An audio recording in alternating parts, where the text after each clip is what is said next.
Modern frontend isn't just about single components, it's about how blocks, patterns, and components come together.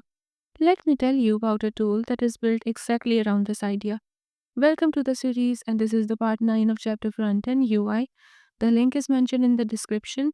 Hit up and you will come up here. High quality shadesy and UI components built with React, Tailwind, Next.js, and modern libraries. There are categories of components, blocks, and patterns.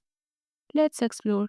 In the components, we have list, table, choice box, ticker, real component, typographic, and in the block section, there are 6 blocks. Like for website, we have form, hero, pricing, and there are components for app also.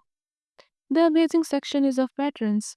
Like we have success patterns, home icons, buttons, badges, displays, navigation menus, sidebars, drop downs, and many more.